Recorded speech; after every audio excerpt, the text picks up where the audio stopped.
So, hello everybody. Good evening, dear guests, ladies and gentlemen.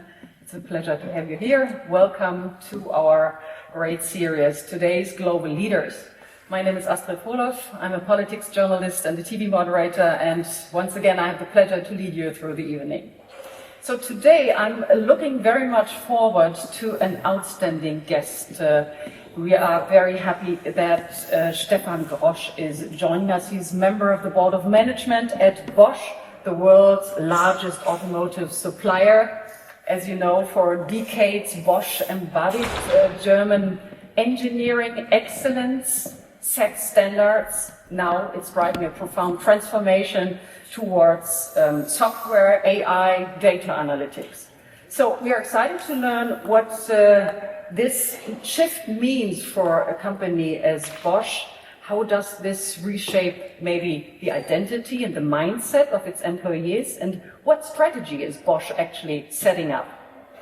So the situation is severe. You remember recently the German Chancellor convened an automotive summit, Autogipfel, because the automotive sector faces dramatic job cuts, including at Bosch.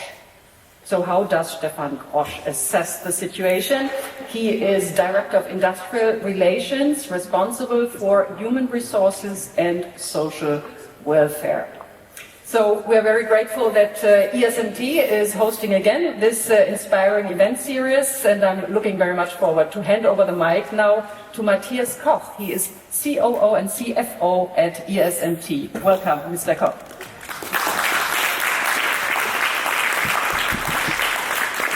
Thank you, Astrid. Good evening, everyone. It's my pleasure to welcome you all this evening's session of today's Global Leader Series. It's now actually the fourth time that the series brings together business leaders who are sharing their insights in navigating change, leading with purpose, and shaping the future of global enterprises. Each conversation aims to inspire reflection and to exchange amongst our diverse community, with students, with executives, and all the partners here alike. Tonight, we are honored to welcome Stefan Grosch. Astrid already introduced him and what he is doing at Bosch, so thank you very much for coming. And also as a very valued member of our ESMT Supervisory Board. In his broad and influential role at Bosch, he is guiding the company through a period of profound transformation, one of that being reshaping both industry and technology on a global scale. Bosch has been a trusted and valued partner for ESMT for a long time, united with us for a commitment of innovation, leadership, and responsible progress. We're looking forward to hearing tonight's insights and to continuing this important dialogue between current and future business leaders. I would like to extend our sincere thanks to our partner IZF, Initiative Zukunftsfähige Führung, and the Karl Schlecht Stiftung for their continued support of this event. We are delighted to have so many of you here tonight this evening and also online, joining the discussion on leadership in times of transformation. It's now my pleasure to hand over to Uta Menges from the IZF, who will say a few words on the long-standing cooperation that ESMT and you are. Thank you very much.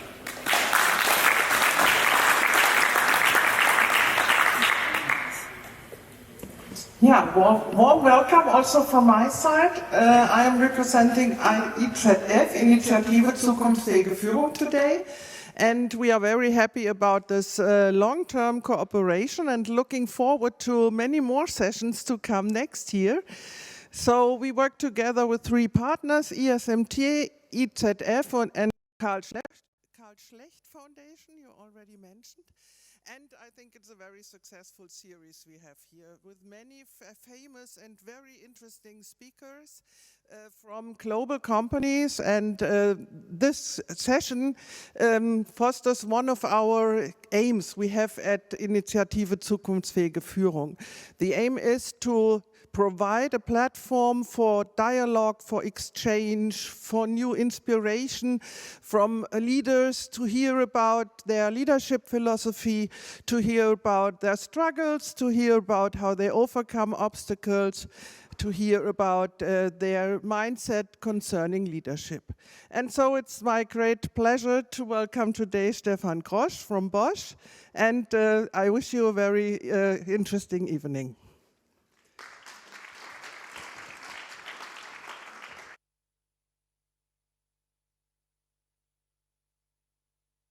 Okay, so thank you very much, Uta Menges, and thank you, IZF. So, dear guests, as you know, it's a fine tradition to open our discussion with a short remark by a faculty member of ESMT. And today we are very glad that we are joined by the president of ESMT. As you know, Jörg Rocholl is one of Germany's leading economists, someone who connects academia, business, and policy wonderfully. As chair of the advisory board of the Federal Ministry of Finance, he plays a key role in the economic debate in Germany. So we are looking very much forward to his thoughts now on Germany's role in global industry and leadership in times of transformation. Jörg Rocholl.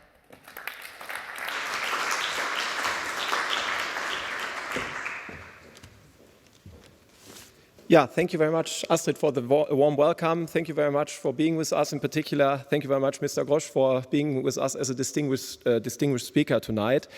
This is a great opportunity to really have time to reflect on topics of current concern, of important relevance. And this is why I'm extremely thankful also for the great support we receive from the Initiative Zukunftsfähige Führung and the Karl Schlecht Stiftung. So Uta Menges, thank you very much also on this once more. It can't be thanked enough. Now, the faculty input tries to provide a broader framework on what is happening and what actually drives our current developments. And I would like to start by a quote by Robert Bosch.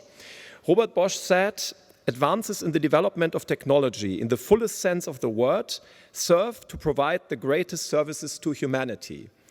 So what you can see from this statement by Robert Bosch is that he has a very strong interest, obviously, in technological innovation that advances the company, but also in technological innovation that advances society.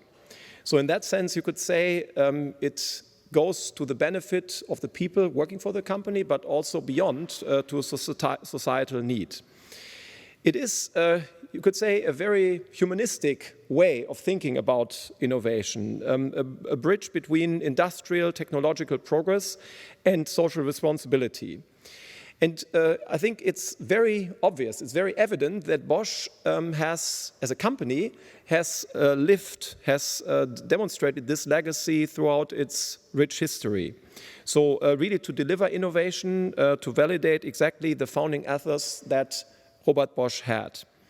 So when we just think, looking at some of the numbers over the past 5 years, Bosch has filed more than 1,500 patents in the field of artificial intelligence, reflecting deep investment in AI across mobility, manufacturing, consumer devices and services. And it's really at the core of everything to have the intellectual property to really instill, to inspire economic growth and really to go to the next level. And at the same time, to also do this in a responsible way. And this is exactly what Robert Bosch said. It's not just about the innovation that leads and brings companies forward. It's also one that really leads to societal progress. When we look a little bit more into detail, it is that Bosch has pushed intensely AI-driven manufacturing, internal multi-agent AI systems in its factories to optimize scheduling, reduce unplanned downtime and streamline throughout. So it's really what is referred to as think ahead, to think ahead using technology in the best possible way.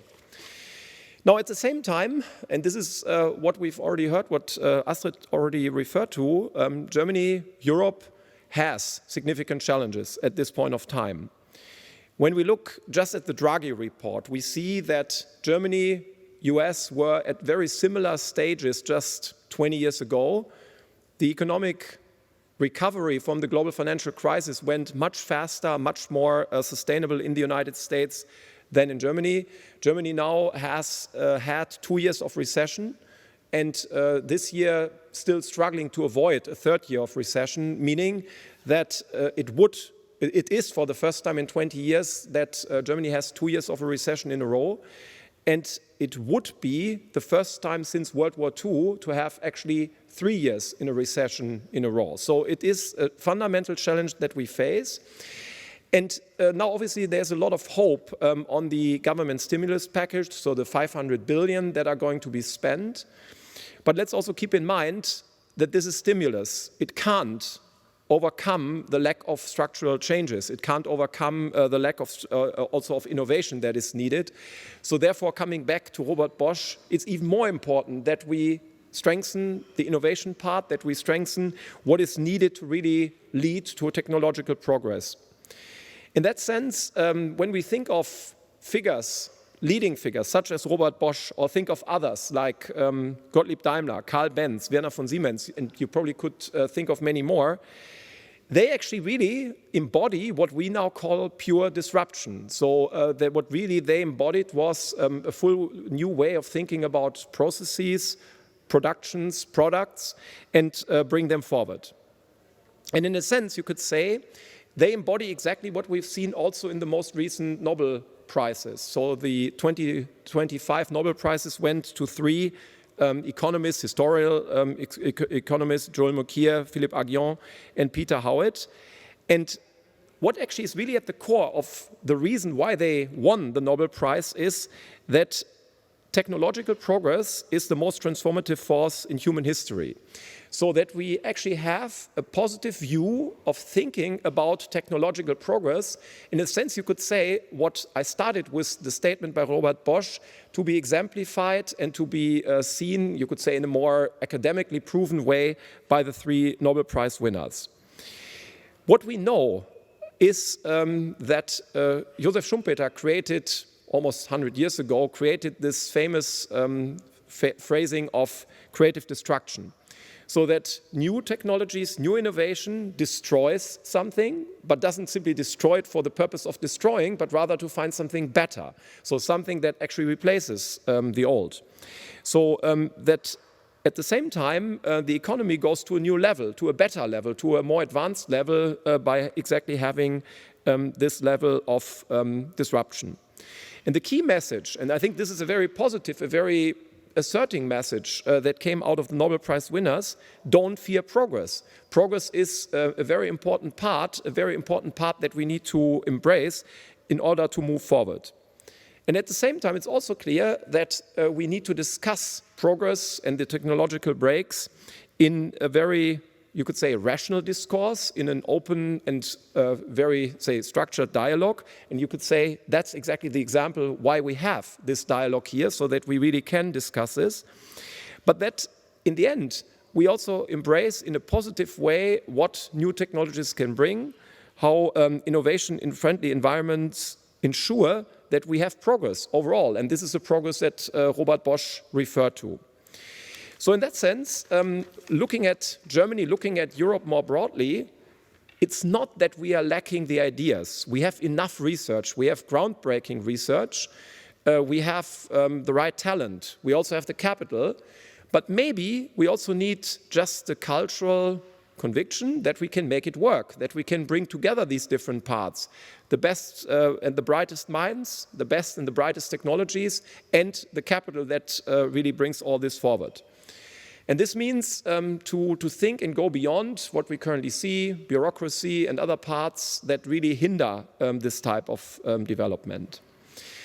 To ESMT, and this is obviously also a very important narrative. It's a very important part that we can move forward in this direction, so that we also embody what we actually preach by also making it work. We ourselves started a creative destruction lab, so-called the creative destruction lab. This is obviously coming from Mr. Schumpeter, and it really allows young companies to come up with great ideas and to be promoted and to be mentored in making these companies become really successful in the same way as the ones of Robert Bosch, Gottlieb Daimler and others started as small companies with an idea but then they got the promotion. They had this close interaction between science and practice to bridge the gap between science and practice, between business and academia, to really move forward and really to solve ideas and questions that are of high relevance. And the questions might be a little bit different from the ones we saw at the time of Robert Bosch, but nonetheless, and maybe even more, they are extremely relevant. Thinking of questions of next generation computing, robotics, obviously anything that deals with artificial intelligence. And in that sense, to just put it into one number, when we look into Amazon alone has, and this is not quite comparable, but nonetheless, I think it serves a good message. Amazon alone had last year investments in R&D and infrastructure of more than 80 billion US dollars. All companies in France, all companies together in France, just on R&D had investments of 60 billion euros. So again, it's not quite comparable, but it shows there's a massive race for investments, for embracing new technological advancements. And this is also what we should really take into account, that to really think of what these pioneers and these great entrepreneurs brought together, what they thought actually could be done in order to get to the next level for their companies, as well as for the society. And the societal part is obviously also very important here at ESMT, embodied maybe best by our Institute for Sustainable Transformation, because everything that we do has to be done in a sustainable way. It has to be done in a responsible way. And we also need to have leaders who actually, as Robert Bosch, embody exactly this conscience about bringing forward their companies and thinking about what it means to society. So in that sense, if we'd like to bring this together, these these pioneering entrepreneurs such as Bosch, but then also the insights from Mr. Schumpeter, the insights from the laureates is, progress is not the enemy of stability, it's rather the foundation of the stability. So it is, in that sense, the best way to deal with also all the societal challenge we can go through. So therefore, I would say when we look back at what has made Germany so successful, economically speaking, it was exactly this pioneering spirit to embrace this transformation, to drive the transformation, to be ahead of others in thinking about what actually can be done, also linking it very closely between theory and practice. It requires the freedom to innovate. It needs an environment in which this can be working. And in that sense, I would like to say, despite all the challenges that we see, despite all the challenges we currently see in Germany and in Europe, let's think also about the great opportunities we currently have. We have a society of freedom, one that goes that might even be more valued now in terms of things happening around us. We have a lot of capital. We don't have a capital problem. Maybe we have a capital allocation problem. We don't have a research problem. Maybe we have an innovation problem. We need to see how we can bring the innovation forward. But in a sense, the opportunities we have are also, say, bigger and more prevalent than at many times before. And this is what obviously also ESMT would like to contribute to, but that all of us need to take a view on in light also of just what we saw coming from the Nobel laureates. So therefore, to repeat what I said in the beginning, Robert Bosch saying, advances in the development of technology in the fullest sense of the word serve to provide the greatest services to humanity. I think it's a great paradigm, it's a great narrative, it's a great narrative to move forward, to remind us that also the next steps we can take can be good for the companies, for the development, for economic welfare, in the end, for society. So with this, I look very much forward to a great discussion tonight, obviously also to encourage you to contribute your thoughts and ideas with this. And in that sense, I would say the combination of Bosch and the Nobel laureates couldn't find a better timely coincidence. So thank you very much again, looking very much forward to the discussion. Thank you.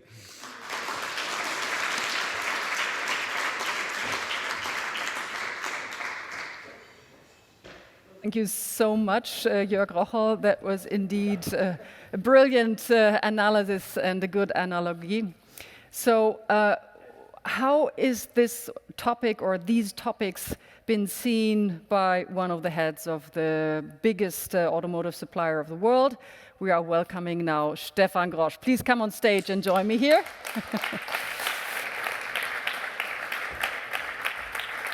Please take a seat. So I suggest that we will have a talk here in the beginning, and then we open the discussion for more questions coming from the audience. You're invited to put questions, and also our online audience is, of course, invited to put questions.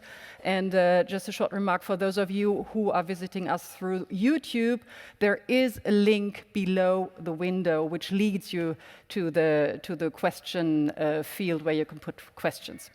So, Stefan, Jörg Rocholl was pointing out brilliantly, and what he said is actually, if we want prosperity in Germany to grow, we need to strengthen innovation, but we also probably need a shift in mindset.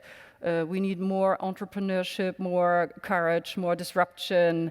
Don't fear progress, he said. So what are your thoughts about this? Frankie spoke. First of all, also thanks for the opportunity. Warm welcome also from my side. It's really a big pleasure to be here and to be able also to share, hopefully, interesting experiences.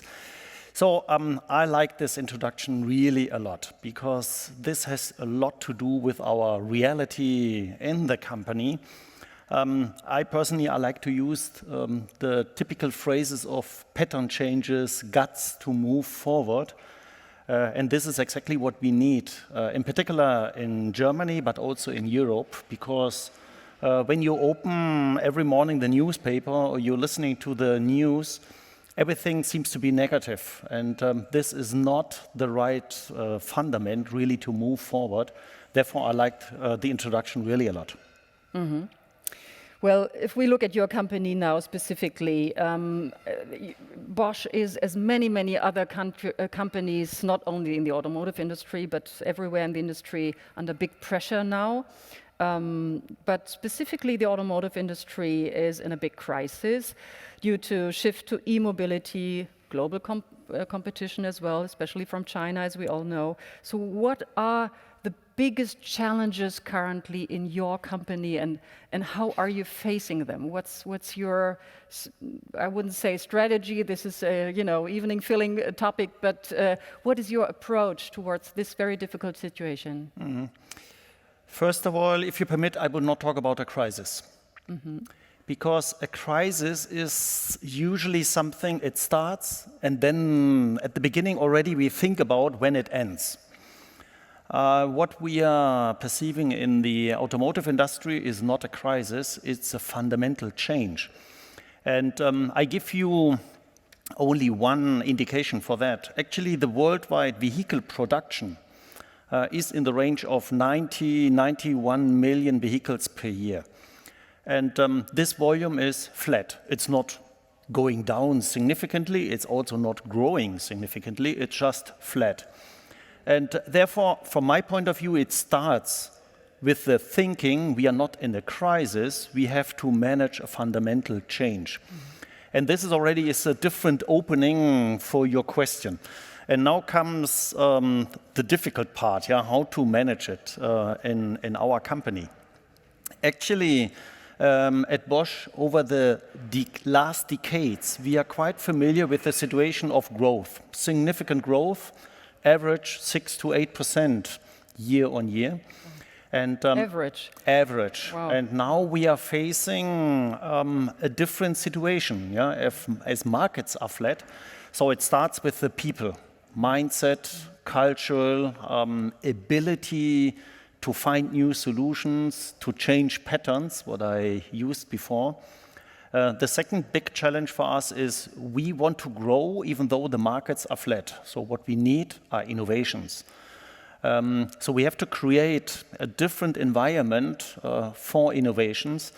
And as we have heard before, innovations are embedded in our culture. And actually our mission statement for the Bosch company is invented for life. So it's really fully embedded.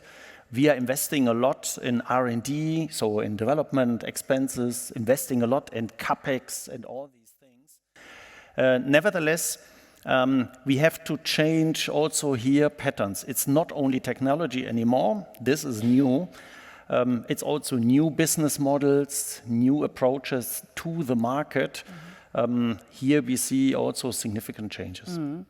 But what does this mean specifically for changing the mindset of your people, of your employees? I mean, Bosch really used to be a company which stood for mechanical excellence in the beginning. You have been setting engineering standards, you know, ABS, ESP, ASR, but now the focus is changing in different directions, and digitalization plays a major role probably. So how does this change the identity of your company? How do people deal with, you know, a different identity of its company? I would not talk about a different identity. From my point of view, to move forward, it's extremely important where we are coming from. So it's good to reflect on the strength. And we are extremely good in high volume production, highest quality levels worldwide. This is a very good strength, and we have extremely good domain knowledge. So our strategy is coming from this domain knowledge. Now we move forward, in addition to that, into this software-defined world, this AI world. And this is mainly our strategy. Many competitors are coming just from the other side. So the key race for us is who is better at the end to serve our customers. And in many cases, even our customers, they are coming from the domain. So this is our main part. So thinking on where we are good in, and add and move on and change the company, not the culture, but change the focus for the next years. This is the way how we are moving forward. Well, my point actually was that you are changing, as many other automotive suppliers, from being just an engineering company to a, you know, company with a broad program. And people used to take pride for being German engineers. Yeah, made in Germany is a, you know, it still is very valuable, but it's changing. So do people lose pride maybe in being engineers in your company? What does this make with people? At the moment, I would say no, but maybe I start a little bit earlier, because we made a very interesting experience, frankly spoken. I would say about 10 years ago, we were aware about this overall technological trend. And then we told everybody we want to be an IoT company. And then we started to think about what does it mean, IoT and everything digital, etc., etc. And we immediately found out we are losing exactly all these engineering experts. We are losing all those people having worked over decades of years in manufacturing, our strength. Right. So therefore we changed. We changed the way how to move forward. And as I mentioned before, the strategy is coming from a strong domain knowledge, and we are adding to this software, new ways of innovation with artificial intelligence. And this is, interestingly, a good bridge between those who are strong in engineering and manufacturing, etc., and those who are challenging us to find new ways to do business. So in other words, I think at the moment we are able to show both, let me say, communities to be proud of what they are doing together. And there are really fantastic examples, I could explain you, fantastic examples where we bring together exactly those two, let me say, expertises or competences. Oh, that's interesting.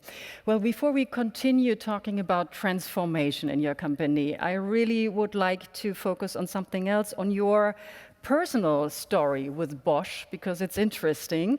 You have been with Bosch for 33 years. You started with a junior managing program. You worked your way up through various leadership positions, including in Spain and Brazil, I think, right to the top of the company. So looking back, was there a single moment that kind of shaped your career, or was this all a master plan behind? So first of all, I see here many young people or younger generation. So it sounds a little bit strange, yeah, that somebody is working more than 30 years in the company. That's really strange, yeah. This is really not usual at all. Interestingly, in Bosch, there are many people working over years in the same company. So there must be something else than just in the morning I go to work and then let's wait and see. Maybe I come to this cultural part also once again, answering your question. There is not one moment, frankly spoken, not at all, and also not an overall master plan. I would say what marked me personally a lot is actually, there are a couple of things. The first years, I always thought I stay in this company 5 years and then I change to a mid-sized company to get immediately into a broader responsibility. I thought this company is by far too big. But then moving forward, after 10 years, I found out why I should do that. There is a very strong value fundament, and I personally find a lot of identification with that, so I stay. This was one of the moments. The second big moment was really, I worked 9 years abroad. 5 years in Spain, 4 years in Brazil, and this marked me personally significantly, not only in working style, but also personally. In Brazil, for example, the typical topic, yeah, a problem is not a problem is a challenge. And there is always a way, maybe not the way I thought at the beginning, and this helps a lot, in particular in these times, really to move forward. And then I have to confess, I learned mainly with defeats, setbacks, personal ones, in business, etc. And this formed something like, okay, I have to stand up once again, and I have to move forward and take responsibility. And this kind of, let me say, mentality most probably also fits extremely well with what I'm doing at the moment. Yeah? So I would say a couple of those things, and then also a little bit of luck. Frankly spoken, you have to be at the right moment, the right place. This is part of the game as well. Yeah. So now you're on the top of your company. We have talking about all the challenges you're facing currently. So leadership is under big pressure in the moment. We can see this all over. So how would you define leadership in times of crisis? What is good leadership? What is required? Stay optimistic. So no, maybe I start a little bit different. We are describing leadership in 3 levels. And we do this by purpose. So leadership starts with leading myself. So I personally have to be in a good shape, so to say. So I have to take care on myself. Second level is how I lead my team. I think this is very easy to explain. And the third one is how I lead the business. So we start to explain our leaders, please think in these 3 levels. Don't forget, or it's not only a business topic, maybe you are extremely good in strategy, but you are personally not balanced, then maybe this is not so good to move forward. Second overall topic, we have defined, we call this out of the vision statement I mentioned before, 9 attributes, how we would like to work, how we would like to lead, and how we would like to win the game. So we are giving a certain orientation, something like guiding principles to our leaders, to explain them what we are expecting, in particular in this time. And in those attributes you find things like growing talents. Just imagine, we are talking about restructuring in many cases. Growing talents is extremely important. Find the real customer orientation, have guts to move forward, also celebrate successes. Don't forget that, in particular when times are critical, think about, they are also success stories. So with this, we are giving a good orientation to our leaders. And then I would say psychological safety also is extremely important. I personally am driving, I know officially, it's always difficult to talk about it, but diversity, inclusion programs in the Bosch Group, because this is creating this, let me say, background. So I have guts also to tell my opinion. Maybe it's not the opinion of my superior. We have to create environment to exchange perspectives. This is the way how we move forward in this situation. That's really interesting. You mentioned one point which is important for you is growing talents in regard to the audience. So what does this mean specifically for you? How do you grow talents? Good question. Actually, I have two focus topics. Conceptually, as I'm in the board, also responsible for, let me say, systems. And I have two focus topics in the Bosch Group. The first one is top-down succession planning.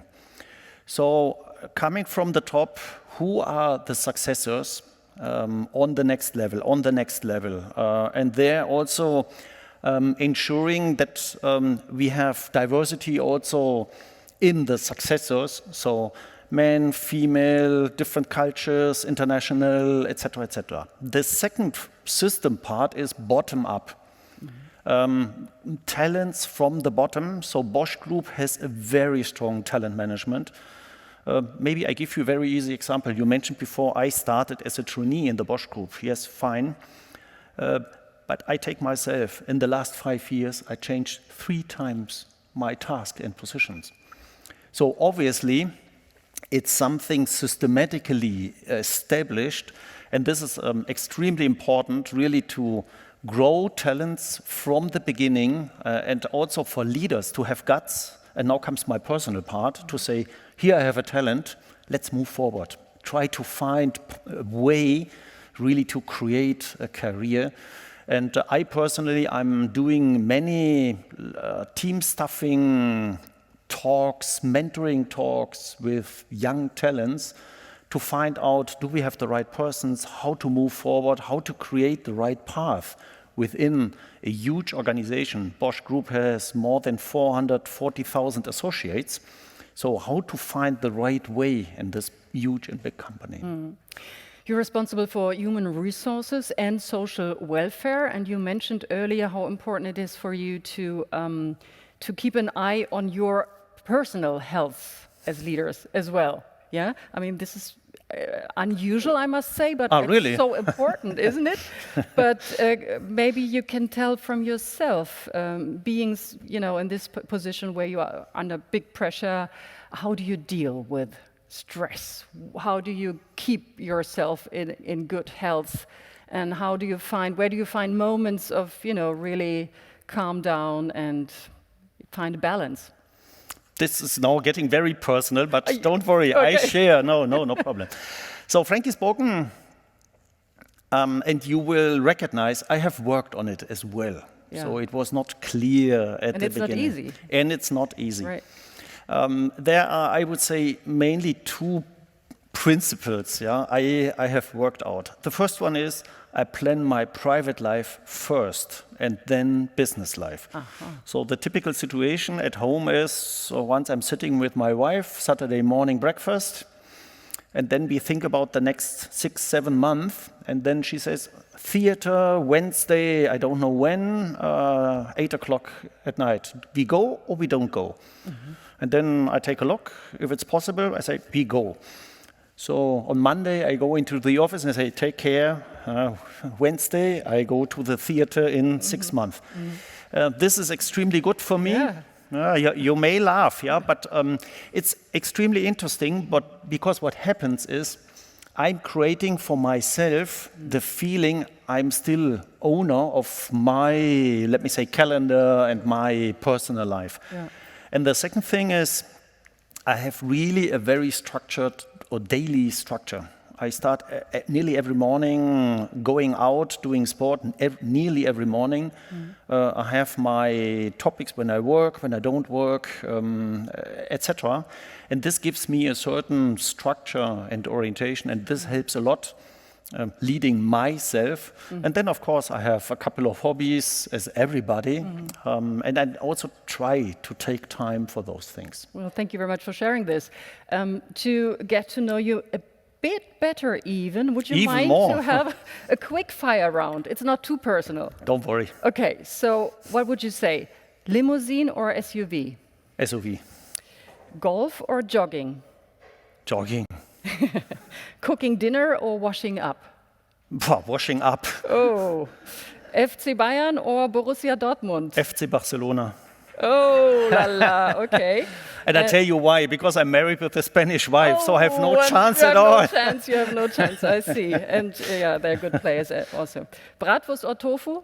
Tofu, Okay, so boring, no? I don't know if we can manage to get you tofu tonight, but anyway, thank you very much.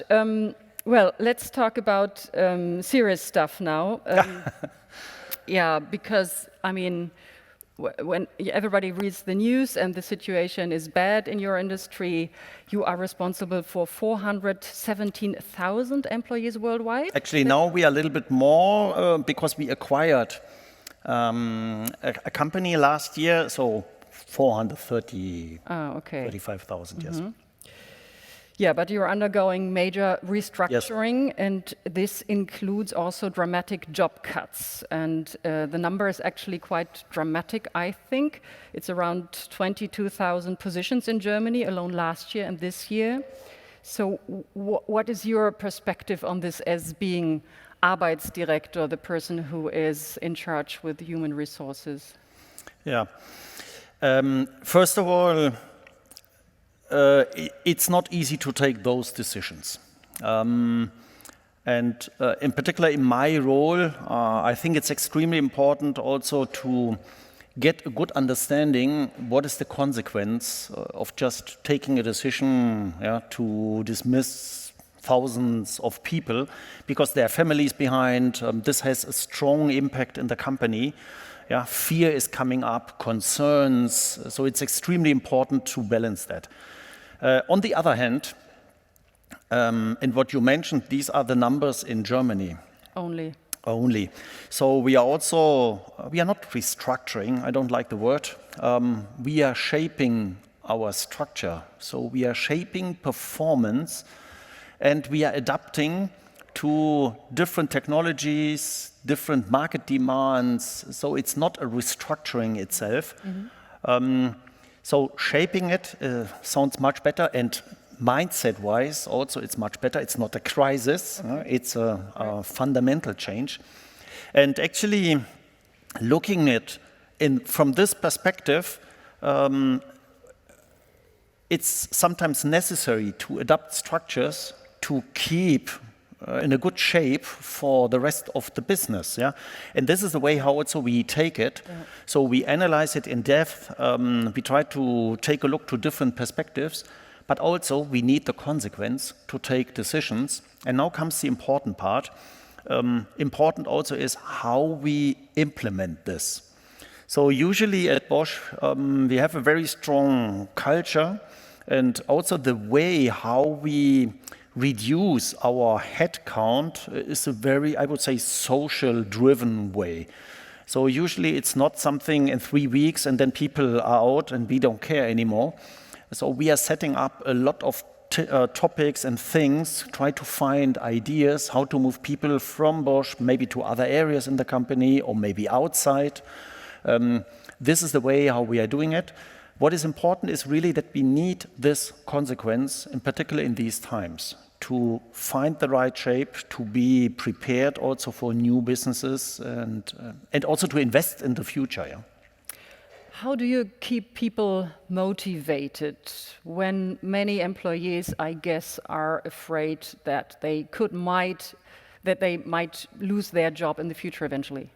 Yeah, the first thing is we tell them, please move. Move? Don't stuck in this situation. What we do usually is, please don't be afraid or have fear to do something. You have to move forward. You have to find ways. Okay. So what we try to do is how to motivate people. First thing is we have to explain what is the new future. What is the target picture? What is the future looking like? Yeah, and my personal experience is usually this helps really a lot. So usually we are now also those announcements, these projects we realize in the next years. So there is time also to get aware on it, to work with it. So we support our associates. So to have a clear target picture is important. Second thing is we involve them to shape the new path. So we make them part of the change. So we give also room. Maybe the solutions are slightly different than what we thought at the beginning. But by this also we motivate and we make them part of this change, of this transformation. This is extremely important. And then, of course, good communication, being close to people, take a look that really everything is working. These are the ways how we are doing it and how we are motivating people. Yeah? Well, many people are not only afraid that they eventually lose their job, but they are also very insecure about things as AI, not only in your company, but all over. So what do we expect from AI in the future? So how do you create a climate of, let's say, confidence, of willingness to deal with new challenges, to really learn your lifelong? How do you create this? First of all, we say we need to do it. There is no way out. There's no way out. And sometimes it's good to face the brutal fact, so to say. Yeah? Sometimes it's really important to say clearly how we see the path. And in this case, we clearly say, okay, you have to come on the boat, or we have difficulties. So we have to explain to everybody, there's not a choice. We have to do it.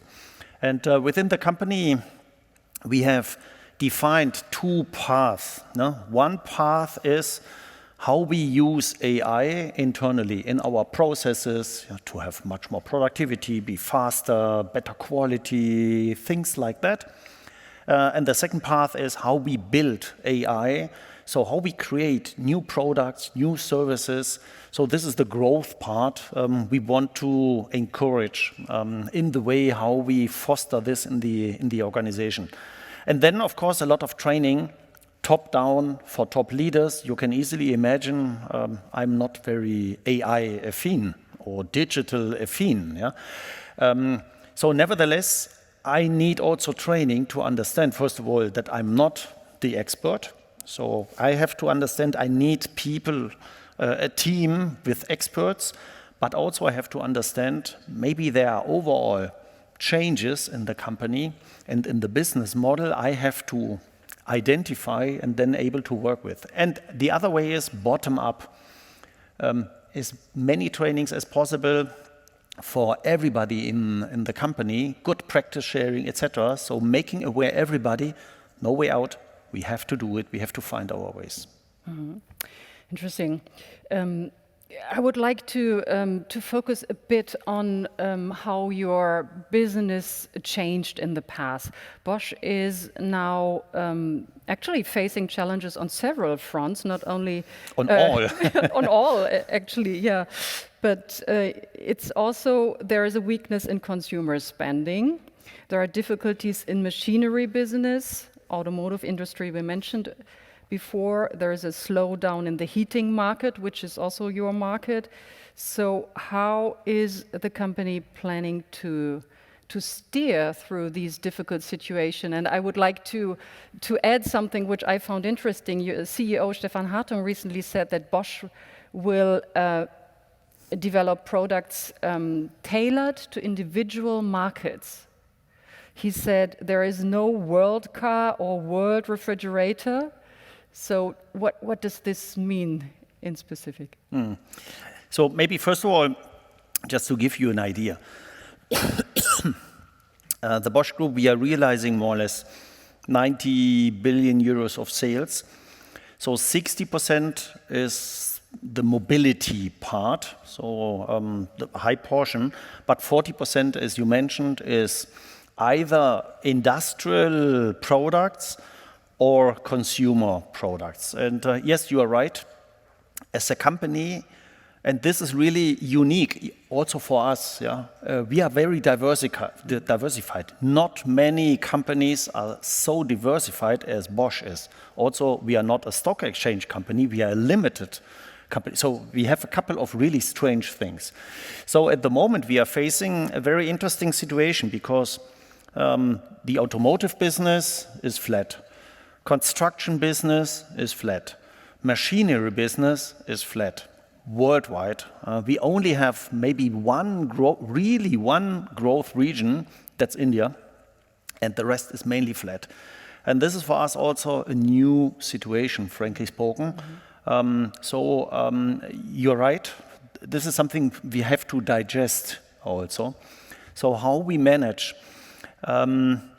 First thing is we need to be much closer to customers, to understand what is really the market need. And this is the bridge also to your question. I come to this immediately. The other topic, we have a big advantage. We have a worldwide footprint. And this worldwide footprint gives us great opportunities. When I consider innovations, what we heard before, for many areas, the innovation center at the moment is in China. Luckily, we're extremely strong in China. So we have the possibility to learn how to be successful there, also with a different speed, different customer focus, etc., and transfer these topics in other regions in the world. So regarding your question, more tailored, in the consumer business, it's totally clear. We are not able to deliver refrigerators from Turkey to India, because the need in India is totally different than in Turkey, or in China, totally different than in India and in Turkey. So we need to be closer to the markets. We need to understand, only being close, we are able to find the right product and service to cover the customer needs in those regions. And therefore, we have to go more and more into these tailored solutions. Okay, so there's one question which is really a follow-up question to this. How important then is Germany to you as a business location in the future? Extremely important. And why is that? So I mentioned before 435,000 associates. In Germany are working 125,000 beginning of the year. So really a huge number.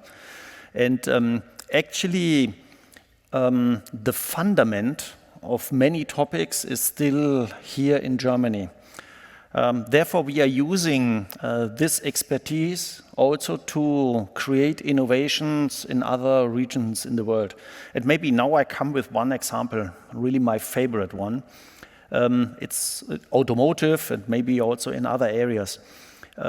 We are developing innovations in the Chinese market with teams from Europe, some from Germany, others from other countries in Europe, together with Chinese teams. So they're traveling, they're staying 3-4 weeks each other. We are creating really strong teams, and those teams are innovating and creating innovations in the Chinese market. Our big advantage is we are still strong in Europe and in Germany, and we have the opportunity to learn from those experiences and to be much better also here in our home market.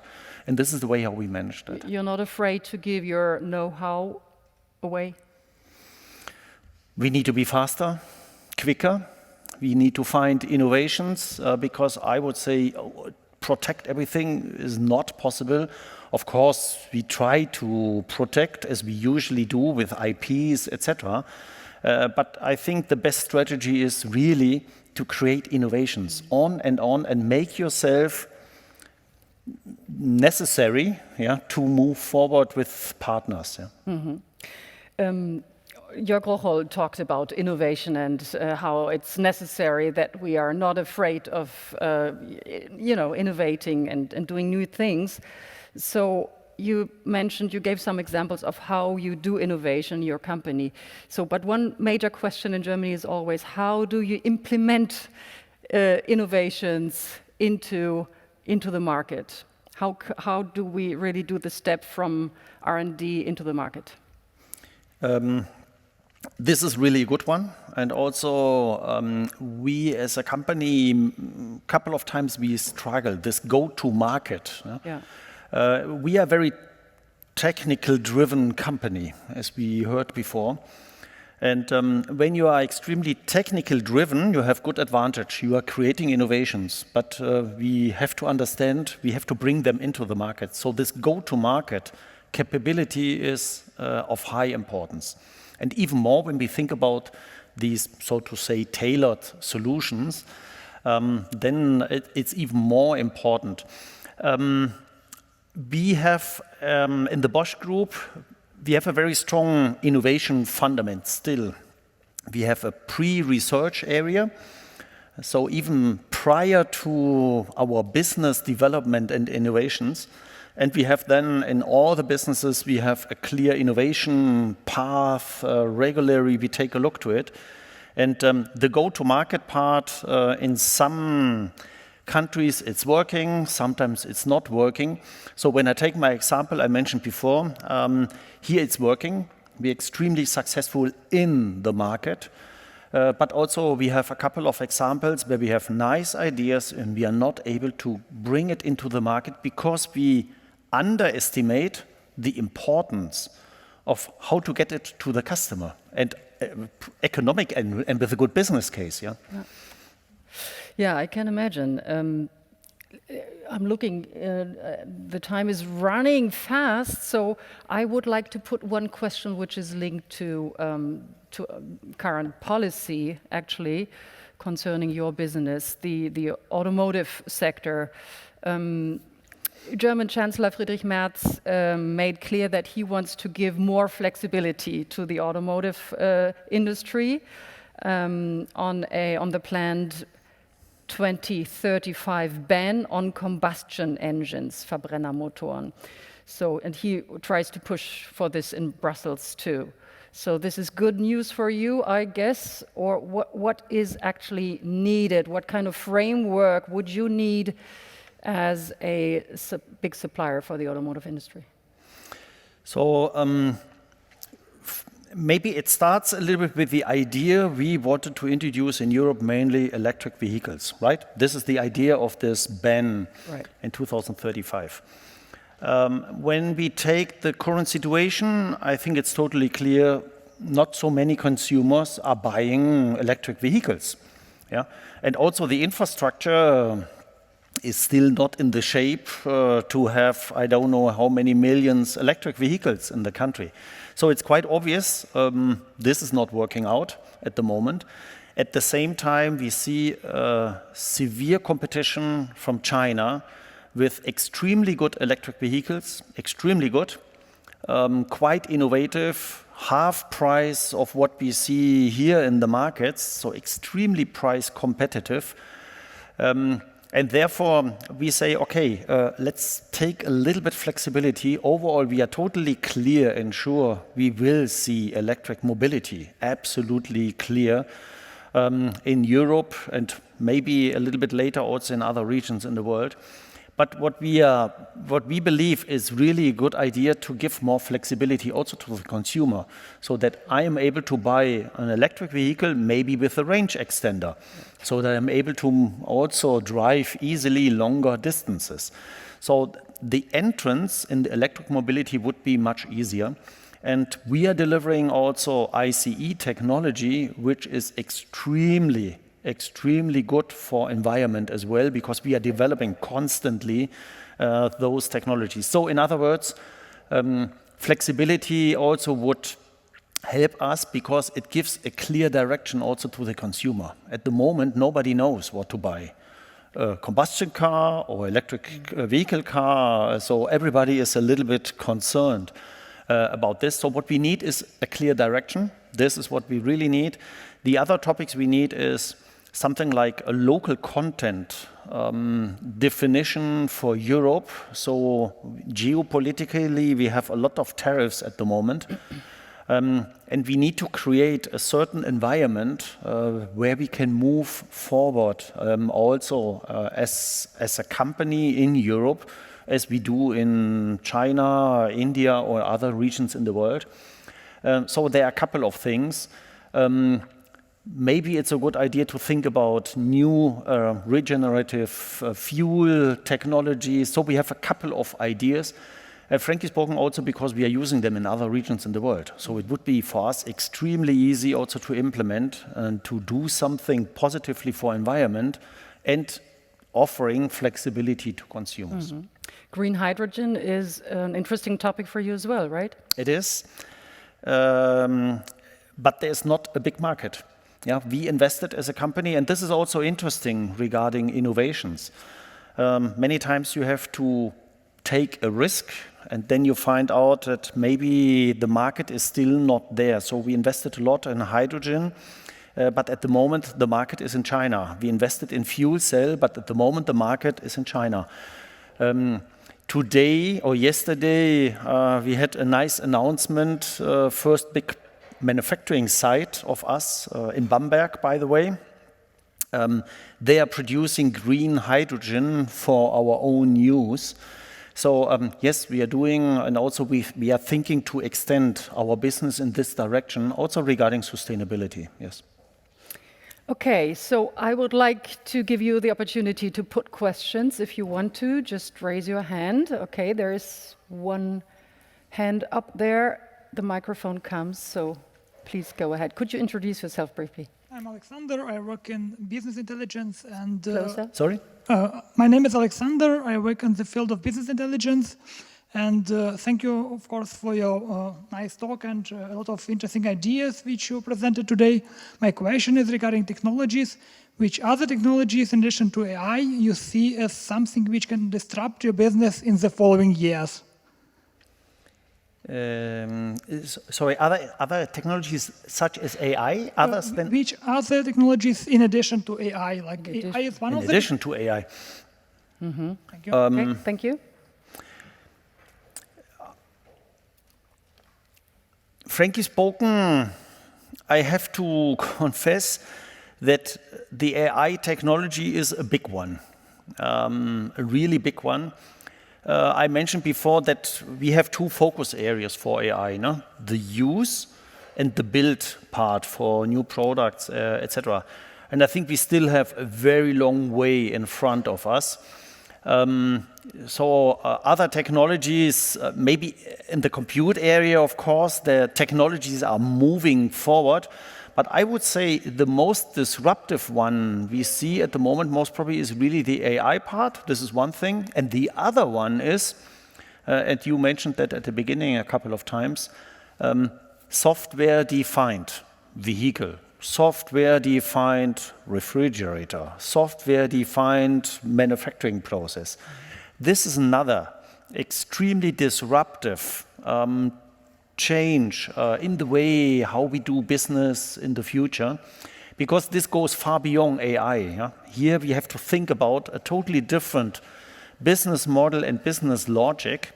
So this would mean a next fundamental change. I don't know if I'm answering your question in the right direction. Mm-hmm. There was another question. Just the lady put her hand up. Okay. Hello, my name is Lara Mixdorf. I'm a student here at ESMT. I'm currently good. doing my master's. And my question would be regarding your key takeaways from the fundamental change that Bosch is currently going through, and maybe what are your learnings, and maybe in the future be able to anticipate those fundamental changes, to be maybe even more prepared. Yeah. Thank you. Yeah, thanks a lot. Frankly spoken, good idea.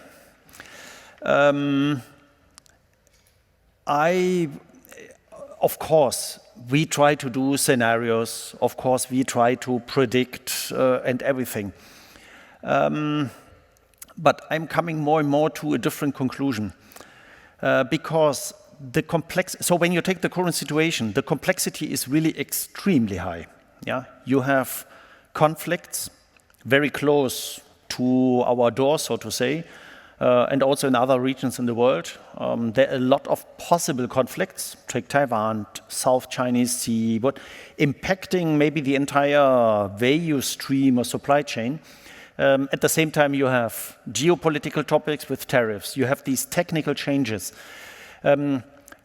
I would rather go into a different direction. Of course, we have to try to foresee topics and prepare scenarios. But what we try to put much more in the company is we need adaptability. We need flexibility. The key question for us is how to manage this uncertainty. And this is really not a very easy answer. Yeah? How to manage with our people, how to give this, let me say, psychological safety environment with high uncertainty, how to move forward with the businesses. So I would clearly say we need a different speed, we need better adaptation, not these long cycles. In particular, I'm German, so when I start to work, I made a very nice experience. Yeah? I'm always telling that. We were planning over 3 or 4 months, yeah, if the next year we will grow 2.56 or 2.64%. These times are over. Yeah, this is over, and our planning ideas we have to overcome a little bit. We need more speed, adaptability, and this is the crucial part. And from my point of view, the key learning, yeah, besides scenarios. But foreseeing that, take the last years, very difficult. Mm-hmm. Okay, there are more questions, and I'm also inviting the online audience to send us questions if you would like to. So I think you were the first here, the young man over there. Right, thank you. Hi, I'm Alex. I'm also a student here from the ESMT. Okay. And I'm studying innovation entrepreneurship, so it's a very innovation-based question. But how do you ensure that innovation is not getting lost in internal bureaucracy, political compromises, or cost-cutting measures? Yeah, that's a very good question, frankly spoken. In such a big, many times people, even internally, they say Bosch is a big tanker. Yeah, so how to adapt quickly? And the question is totally right, frankly spoken. So we have set up a couple of possibilities. Yeah? One possibility is new ideas. We give a special room, and then you can pitch them, and then we try to find partners from outside to join your idea, and then we find out if this idea is really a good one for the market or not. These kind of things. We are also doing venture capital investments, so we have a venture capital area which is in constant contact with startups, unicorns, etc., to understand worldwide where opportunities or not. So by this, we are trying to get outside-in views, and we are changing our way of innovating. Yeah? Different working styles, more agility, international collaboration. So here we are working a lot to create much more innovation environment and background. Mm-hmm. So maybe you, and then you, and you're the third. Okay, you as well. Hello, I'm Idil. I'm also a student here.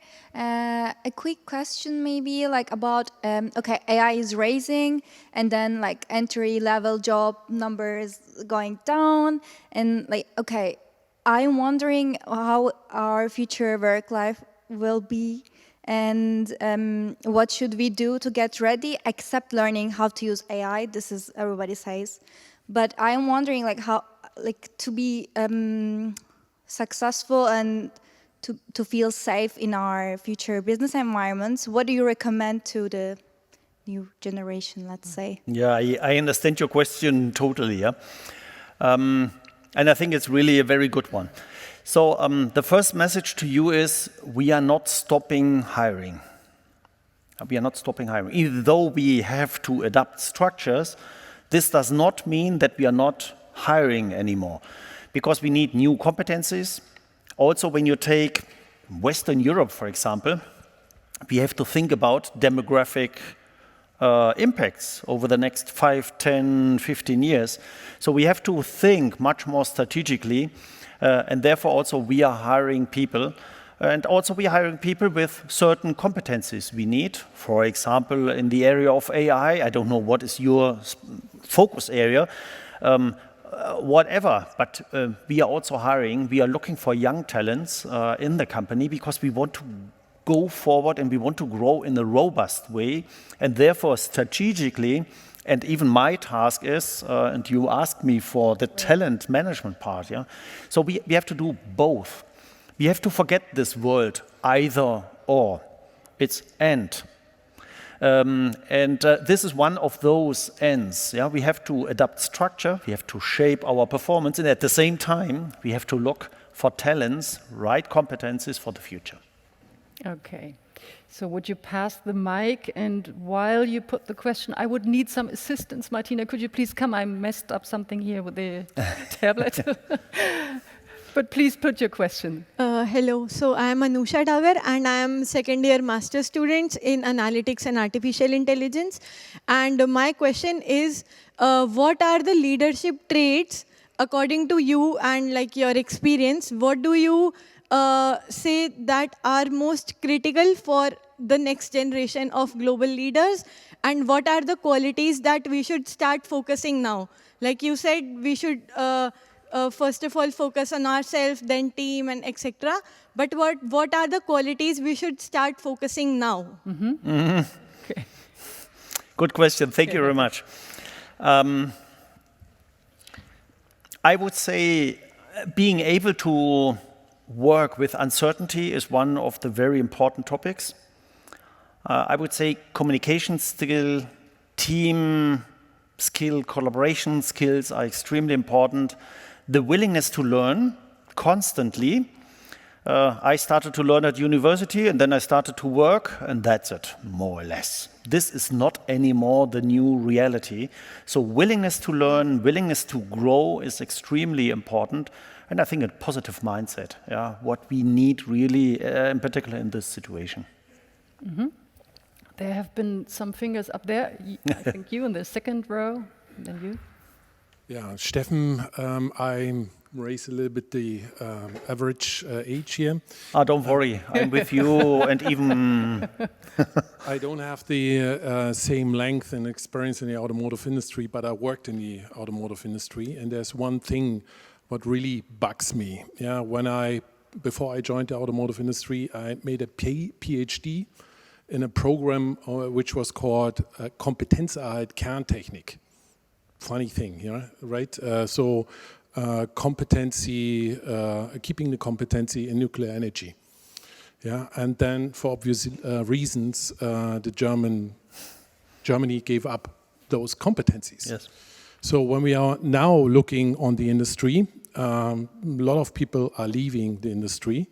And obviously, the first who are leaving are the good ones and the high performers. And I know a lot of them. So are we losing currently too much competence in the automotive industry? And if yes, what we need to do about that? So the risk is always there to lose good performers or competencies. But you asked me the question how to motivate, how to keep people. So, and this is the key question, how to keep people. So hopefully I'm a performer. Hopefully I'm a high performer and I'm more than 30 years in the company. So how to make this happen? And our recipe in our company is we create international teams. So maybe you start working in Germany, but you're in a team working together with people in the US or in India or in China or in Indonesia, depending on the business challenge. So in other words, we are using competences in a network more and more to be able to be more flexible, to be more flexible really to adapt to different business needs. And I would clearly say that this is a very good way to keep people. Another one in the company, very interesting, the younger generation. We have a very strong corporate social responsibility. Yeah, everybody's talking about ESG and things like that. This is for us normal. Yeah, maybe you are aware we are a limited company, and the capital of the company is fully in the foundation. So corporate sociability is best. Yeah, and this is a very good reason also for young people to join the company, because they say, okay, there's a little bit more than just a culture and a nice vision. The overall fundament is really different. And then offering career possibilities, the talent management also is creating a good motivation also to stay and to move forward in the company. So we try to give more possibilities for retention and to stay really with us and to move forward. Yeah, I have not talked even about, sorry, it's long now. No, it's okay. You have the opportunity in Bosch, you can start in automotive and maybe B2B, yeah, and then to go to B2C within the same company. Just imagine, yeah. Usually you have to go away to another company and then maybe you come back one day, yeah. Also, we have those kind of possibilities, so people can really grow and try out different things, and this is the way how we try to retain competencies. And by the way, last example, my colleague in the board, responsible for AI, she's chemistry. So obviously a totally different competence at the beginning, but nevertheless, you can move forward, yeah, if you develop, if you learn, etc. And this, from my point of view, are fantastic examples to say this is the way how we have to keep people on board, motivate them, and let them really grow, as I explained at the beginning. Mm-hmm. Okay, now to you. Here, put over the mic, please. Okay. Yeah, thank you very much for the nice insight so far. My name is Julius. I work in finance in a climate tech startup. I graduated here a couple of years ago. And one interesting thing you said from your past experience was in times of uncertainty or times of failure, maybe even, you had the most growth, let's say. And my question is, how do you make sure, because this involves also some risk and courage and taking decisions maybe, so how do you make sure with your direct reports, maybe also on a leadership level, that they also are equipped basically doing or having those or making those decisions, and then two, also basically putting that down in the company, in the entire chain, in the whole organization maybe, because this is what creates innovation and speed, what we now talked about basically over the evening. Yeah, thanks. You're really touching a very interesting and important challenge for us. Because when uncertainty is extremely high, it's good that you have a good strategy and the board taking decisions and moving forward. But you can easily imagine, until a message for myself is going down in the company, this takes a little bit. And also the message is changing, yeah, from level to level. So what we are doing more and more is we are intensifying communication, and we are realizing a lot of skip level communication. So we bring together not only my next level of leaders, but also the leaders below.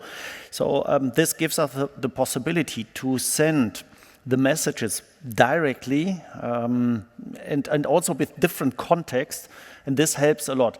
Nevertheless, it's a big challenge because even new technologies such as streaming, etc., they are good, but face-to-face still is a very crucial topic for good communication in those times. Yeah, a big challenge for us, frankly spoken.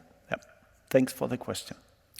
This brings me to our online audience, and I would like to involve them now that the tablet is working again. There's a really good question by Ernest Guillemard. Bosch is transforming into a digitally driven ecosystem company. How do you balance the capital discipline required for a traditional manufacturing portfolio with a venture-style investment mindset needed to finance innovation, especially when returns and time horizons differ so radically? That's really a very good question. And it's not only a topic of investment, it's also a topic of mindset, because the way how you steer those businesses is different than the typical hardware business. So when you are in the software world, it's not good to measure ex post, only what happened in the past. You need new KPIs to measure if forward thinking you are on the right way. And this is also valid for investment. I have to confess a big challenge. I am from the old style. I'm also financial or commercial driven. So I'm more old style. But we have many people also on the board coming from this world. So what we try to do is we create different perspectives. People who have experience with those kind of businesses versus those who are coming more from the traditional part. And then by good communication and exchange, we try to find the appropriate way. But really an interesting challenge, I have to confess. And most probably this is something which will challenge us also in the next years for those kind of fundamental changes. Absolutely right, yeah. Mm-hmm. Another question about people. How do you engage people to shift from usual routine and processes to entrepreneurial and innovative thinking? Yeah, first of all, not everybody would like to shift. Yeah. It starts with this. We have many people, for example, in tax, you mentioned before this tax topic. We have many people in functions, and they're very happy to work in functions, so in legal, in tax, or software developer, or something like this. So, first of all, we don't tell them you have to change, yeah? Not at all. When you are happy with this is great. We also need a deep expertise on certain topics. For those who would like to change, we offer possibilities to change. As I mentioned before, usually what we do at Bosch, we are evaluating all associates every year regarding growth potential or not. Every year, that's a huge process. By the way, I will do this tomorrow regarding my functional responsibilities. So every year we do these kind of evaluations, not to tell everybody, you are good or you're not so good. It's more to find out you want to change, you want to move, in which direction. So together with HR experts, we try to find how to create those shifts. And this is the way how we manage it. But please take in mind, not all the people would like to change. Yeah? So this is important as a fundamental assumption. Mm-hmm. Another question is about innovation again. To drive the innovation in your company, what approach do you consider appropriate? There are two approaches. Small, focused milestones or improvements, or big booms. Which of two approaches brings higher customer satisfaction, in your opinion? Either or, no, both. I'm not able to answer, but directly or generally. It also depends on what a big boom actually is. Depends on what right? a big boom is. However, maybe I use the question to explain another interesting challenge for us. And the interesting challenge is, and we are a German company, and it's a very interesting challenge, yeah? So usually when we drive innovations, we have a little bit the pattern. First, we have to think about how to get resources and the budget. And then we start a longer development period. And then we invest in something to produce, and then we start production. So this is the wrong way to move forward, because we also experiencing, for example, in China or in India, a different approach. We start small. Yeah, we don't go too quickly into a risk, also financial risk. And then we find it with a partner, the right approach, and then we scale it slowly. Most probably this was not the idea of the question, but I try to use it. And also we have big innovations, yeah, and this most probably fits much better with that. So when you think about highly automated driving, these are really huge innovations. Or hydrogen technologies. These are bigger innovations. So we have both, and we need both. Mm-hmm.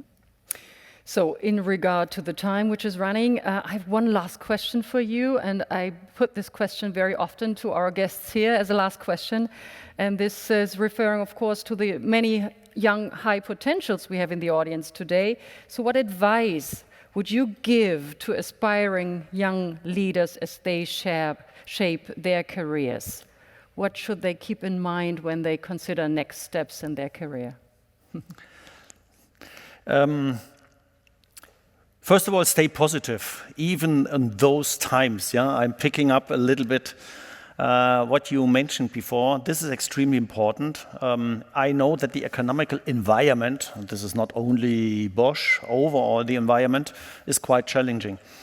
I personally believe, think about the ideas of leadership, leading myself, teams and business. Think about this a little bit, because we need people also with certain attitudes, learning attitude, team attitude, moving forward, having guts. I'm not talking about being a specialist in artificial intelligence or finance or whatever. So it's what we need is a little bit more than just a speciality in one area. And I would say having guts and taking responsibility. This is a big topic I would like to give you on your path. And maybe the last one, an experience I've made in particular in a big company.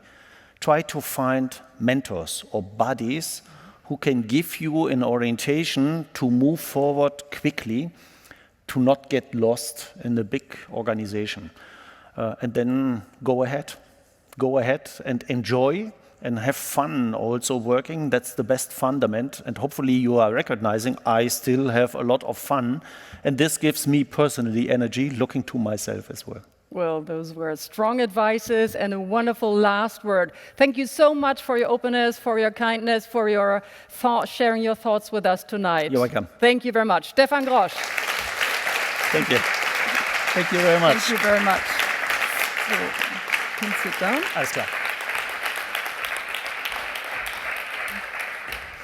So that was highly, highly interesting. And if you feel like continuing the conversation, you will have the opportunity to do this in our follow-up format, which is called IZF Macchiato. And this will be, Uta, tomorrow, right? On Friday at 3 p.m. You can join us, and the entrance, the link you will find on the screen somewhere, right? It's not to miss. So also check out our past events if you want to, with fantastic CEOs as Ola Kelenius, Christian Sewing, Carsten Spohr, Roland Busch, among many others on YouTube. And also save the date, because we are happy to announce our next guest at today's Global Leaders, and this will be Nora Fehlbaum, CEO Vitra. Please save the date, February 11th at 6 p.m. So before we close, I would like to thank you for sharing your thoughts, for putting great questions. Thank you for being here.